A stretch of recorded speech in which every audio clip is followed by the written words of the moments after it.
3 प्रकार के दोष होते हैं, तो हम सब इन्हीं 3 प्रकार के जो दोष होते हैं इनसे बने हुए हैं हमारे शरीर में। तो किसी के अंदर, हर किसी के अपने गुण हैं। वात के अलग गुण हैं, वात पित्त के अलग गुण हैं और कफ के अलग गुण हैं। ठीक है, तो जो वातज प्रकृति वाले होते हैं वो क्या होते हैं, बहुत ज्यादा रेस्टलेस होते हैं, चंचल होते हैं, उनकी स्किन बहुत ड्राई होती है। ठीक है, और बाल बड़े उनके पतले पतले से होते हैं, स्केली स्केली से के हेयर्स होते हैं। ठीक है, और जो पित्तज प्रकृति वाले हैं उनको देखा होगा आपने, किसी किसी के बहुत ज्यादा पिंपल्स हो जाते हैं, ठीक है ना, और किसी किसी के नहीं होते। तो जो पित्तज प्रकृति वाले होते हैं इनके ये पिंपली, क्योंकि इनमें क्या होता है, अग्निगुण ज्यादा होता है, उनको गुस्सा ज्यादा आता है और वो पतले दुबले होते हैं, ठीक ठाक होते हैं। ठीक है ना, और उनको जैसे एग्रेसिव हो जाते हैं बहुत जल्दी। और एक कफज प्रकृति होती है, तो कफज प्रकृति वाले क्या होते हैं, थोड़े आलसी स्वभाव के होते हैं। ठीक है, कफ गुण ज्यादा होता है उनमें, पृथ्वी गुण ज्यादा होता है उनमें। तो क्या होते हैं, मोटे, थोड़े जो मोटे होंगे, कर्ली कर्ली से उनके हेयर्स होंगे, हैं, और बुद्धिमान होते हैं ऐसे लोग थोड़े से। अपनी जो भी हम पढ़ाते हैं या जो भी आप कोई बात बता रहे हो तो उनका रिटेंशन पावर बहुत अच्छा होता है। और जो वातज प्रकृति वाला होता है वो जल्दी ग्रास्प तो कर लेता है, उसकी रिटेंशन पावर इतनी अच्छी नहीं होती, रेस्टलेस टाइप का होता है ना, वात गुण यानी कि वायु गुण उसके अंदर ज्यादा है। और फिर अग्नि प्रधान होता है, अग्निगुण ज्यादा है। ठीक है ना, तो इसी टाइप से हम प्रकृति परीक्षण करते हैं कि कौन सा दोष बाहुल्य है। ठीक है, जैसे आपने देखे होंगे एक ही माँ के कोख से पैदा हुए 2 बच्चे अलग अलग टाइप के होते हैं, कोई तो बड़ा आलसी सा होगा और कोई थोड़ा एक्टिव सा होगा, फुर्तीला सा होगा, कोई ऐसा होता है कि बंद कर दो बेटा, एक सेकंड नीचे से वो। और जो कफज प्रकृति वाले होते हैं वो उन थोड़े, जैसे मैंने बताया, फैटी होते हैं, आलसी टाइप के होते हैं, क्योंकि उसमें पृथ्वी गुण ज्यादा है। ठीक है ना, तो ये थोड़ा सा प्रकृति एनालिसिस हमने बताया। आप कभी किसी आयुर्वेदिक डॉक्टर के पास जाओगे तो आपको प्रकृति एनालिसिस करेगा कि आप कौन सी प्रकृति के हो। आप अपनी सारी चीजें आप उसको बताओगे कि भाई मेरी अपनी फूड हैबिट्स क्या क्या हैं, आपकी आदतें क्या क्या हैं, आपको किस टाइप का स्टूल पास होता है, आपकी स्किन का टेक्सचर देख के, हेयर्स का टेक्सचर देख के किस टाइप के स्वप्न आते हैं, ये भी होता है। क्योंकि जो वात प्रकृति वाला होता है वो सपने में हमेशा उठता रहता है। ठीक है, जो पित्तज प्रकृति वाला होता है उसको हमेशा सपने में क्या होता है, आग वगैरह ऐसी चीजें दिखाई देते हैं। ठीक है ना, तो इस टाइप से चीजें होती हैं। तो ये सब एक इंट्रोडक्शन है। बेसिकली आज मैं आपको बताऊंगी, मैं डॉक्टर हेमलता पांगती सतबुंगा पीएचसी में as a medical officer posted हूँ मैं आयुष विंग में। तो आपने जैसे देखा होगा ये चार्ट्स वगैरह, तो आइडिया लग गया होगा आप लोग कि हम किस बारे में आज डिस्कस करने वाले हैं। ठीक है, आयुर्वेद का नाम सुना है आप लोगों ने? आयुर्वेदिक दवाई खाई है? किस किस ने खाई है?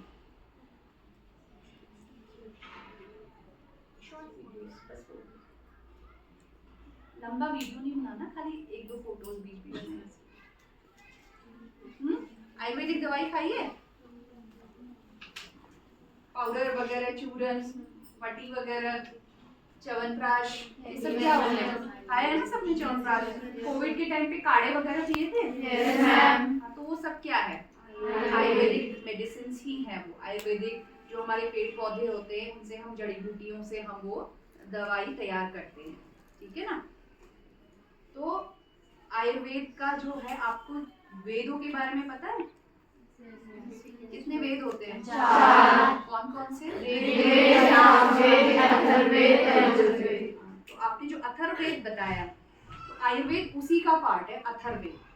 ठीक है, तो अथर्ववेद को, आयुर्वेद को हम क्या बोल सकते हैं? 5वां वेद भी बोल सकते हैं एक तरीके से। ठीक है ना, क्योंकि वो अथर्ववेद का ही पार्ट है।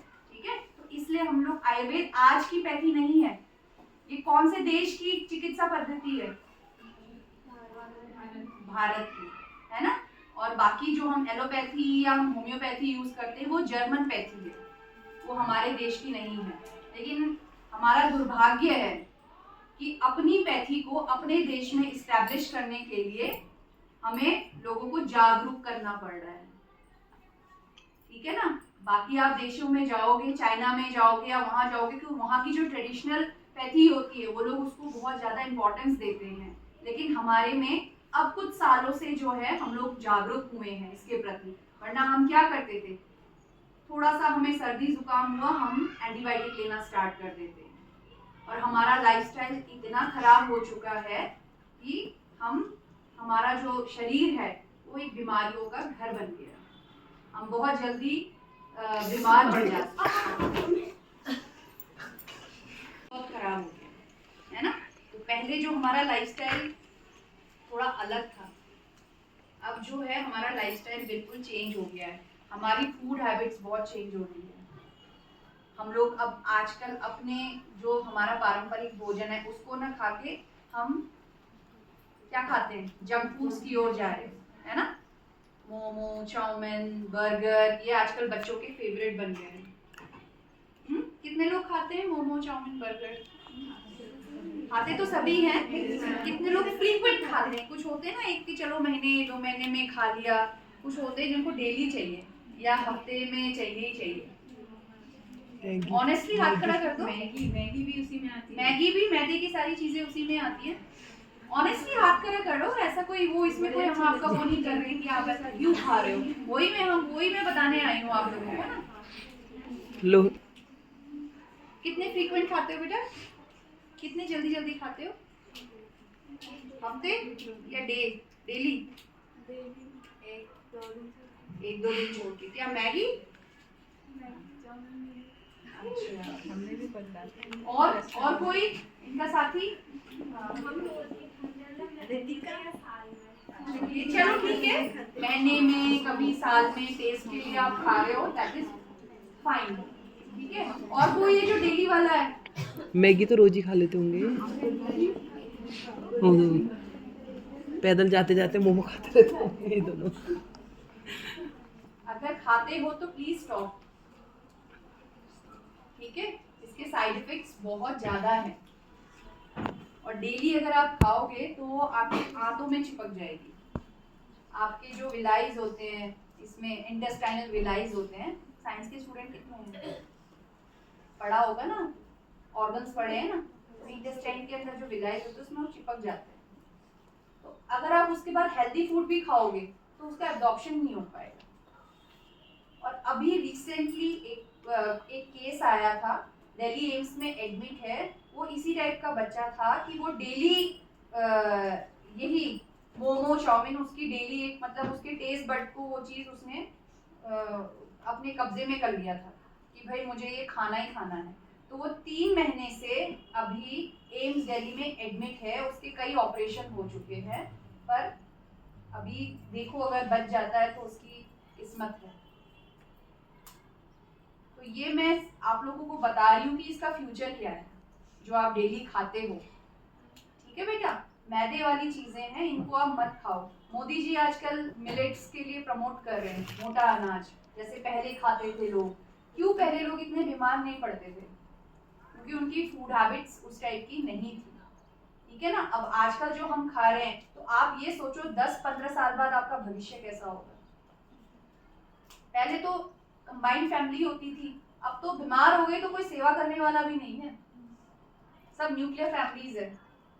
तो अपने आप को हेल्दी रखने में ही फायदा है, ठीक है। थोड़ा सा मैं यहाँ आप लोगों को थोड़ा सेंसिटाइज करने आई हूँ।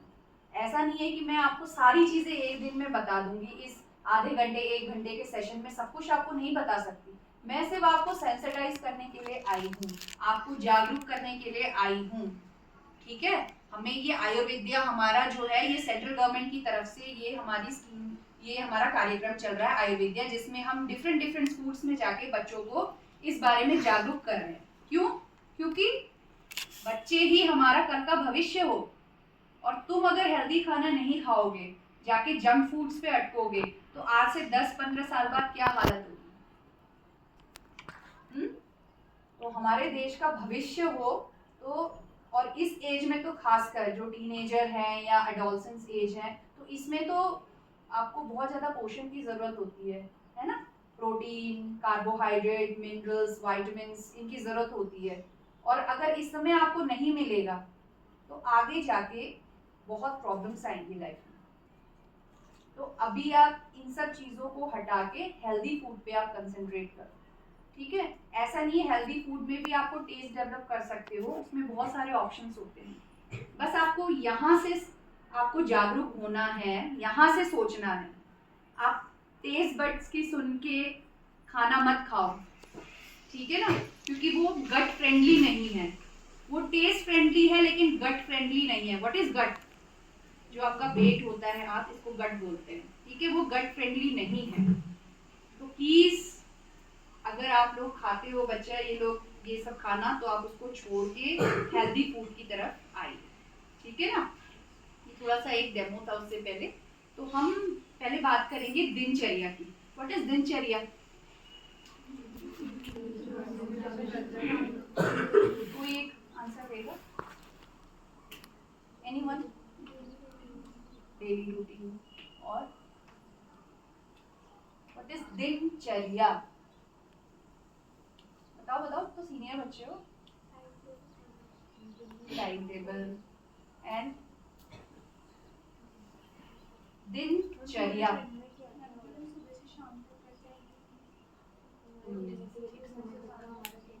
हाँ, दैट इज फाइन। सुबह उठने से लेकर रात के सोने तक जो भी हम क्रियाएं करते हैं वो होती है दिनचर्या, ठीक है ना। तो हम दिनचर्या पे इतना फोकस क्यों कर रहे हैं? क्योंकि हम लोगों की क्या खराब है? दिनचर्या ही तो खराब है। अगर दिनचर्या हमारी ठीक होगी तो आगे तो सारी चीजें ठीक चलेंगी। दिनचर्या ही तो खराब है ना। आधे लोगों को तो पता भी नहीं कि दिनचर्या होनी कैसी चाहिए। क्या करते हो सबसे पहले जब उठते हो?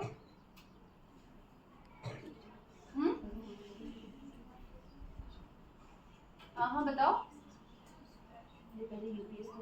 है क्या पीते हो? Very good. कितने लोग पीते हैं गर्म पानी?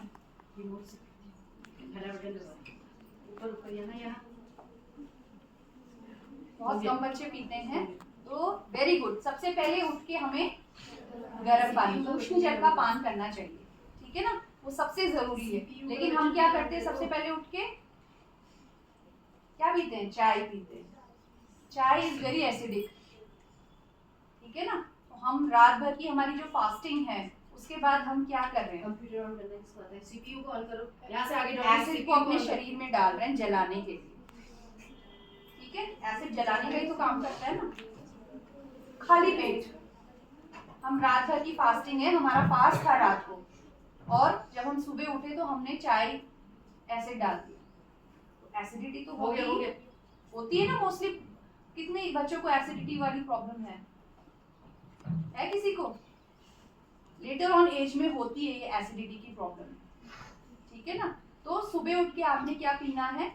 एक ग्लास या 2 ग्लास गर्म पानी पीना है। और सबसे पहले कि उठना कब है? 5 बजे, 6 बजे, कोई 4 बजे वाला भी है। देखो आइडियली तो ब्रह्म मुहूर्त में बोला जाता है, लेकिन अब ब्रह्म मुहूर्त में तो आजकल लोग उठते नहीं है। तो एटलीस्ट सनराइज से 45 या हाफ एन आवर पहले आप जरूर उठें, क्योंकि सनराइज से पहले जो ऑक्सीजन लेवल होता है ना वो बहुत प्योर होता है। तो आप उसके साथ थोड़ा टाइम स्पेंड करें, आप बाहर निकलें, हवा में बैठे, तो जो टाइम होता है ना वो उस टाइम वो बहुत अच्छा टाइम होता है, उसमें नेसेंट ऑक्सीजन बहुत ज़्यादा होता है, ठीक है ना। तो अपने आप को फ्रेश रखने के लिए पूरे दिन भर, क्योंकि जो लेट उठेगा तो वो ये जो टाइम है, एक ब्यूटीफुल टाइम है, इसको खो देगा। जो बच्चा 8 बजे उठ रहा है उसको क्या पता कि 5:30 बजे उठने का इम्पोर्टेंस क्या है। वो इस ब्यूटी को तो फील ही नहीं कर पाएगा ना। वो तो 8 बजे उठ रहा है जब तो सूरज आधा वहां पहुंच गया है ना। तो कब उठना है? सनराइज के आधा घंटा या 45 मिनट्स एटलीस्ट पहले आप उठो, ठीक है। हम ये नहीं बोल रहे 4 बजे उठो, 5 बजे उठो। जो सनराइज है 5, 5:30, पौने 6 तक सबने उठ जाना चाहिए, ठीक है ना। उसके बाद आपने गर्म पानी पिया, फिर फ्रेश होते हैं।